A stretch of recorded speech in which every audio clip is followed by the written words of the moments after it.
Kung masasal ka pa niya, wala rin naman mangyayari. Tambak ka pa rin. Tamba ka lang. Magsamba. Kita mo naman natural Tutukan talent lang yun. Tutukan na lang. Tukan ka dyan. Hindi ka rin mananalo eh. Hindi po ito boxingero ka. Basketball na ito na. Ay bakit? Ay naglalaro naman kami dito basketball. Oo nga, hindi na kailangan sa labas. Ayun mo, gusto na maglaro ng basketball sa labas ha? Hindi nga, tunayan mo ha.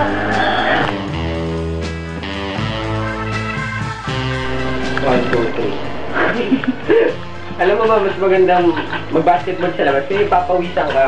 Mawala yung toxin sa katawan mo. Ang toxic. Ang toxin, mas maganda nga hindi Oo nga pinapawisan. eh. Kita mo kami pa-relax-relax lang. Oo. Kita mo yan, naka-aircon pa kami. Diba? Hindi ka ba naawa sa magulang mo? Bakit naman? nakakawa? Diba? Taas sa kurente, binabayaran nila eh. So, Oo nga, ano naman? hindi ka naman Paano ko kayo makukonvince eh, para mataas na mataas ang binabayaran nila. ano ba mangyari kung mataas ang bilhin ng kuryente? Yung binabayaran namin ha? Pare ko, show some compassion. Okay. Oo nga no, let's go. Sakit naman ha, susot ko na nga ito, laro na tayo. Ito yung konsensya.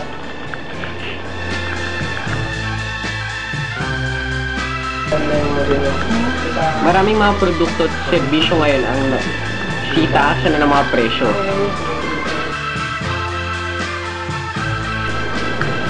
Araw-araw naghihirap ang ating mga magulang para lang may makain tayo at mapag-aral nila tayo.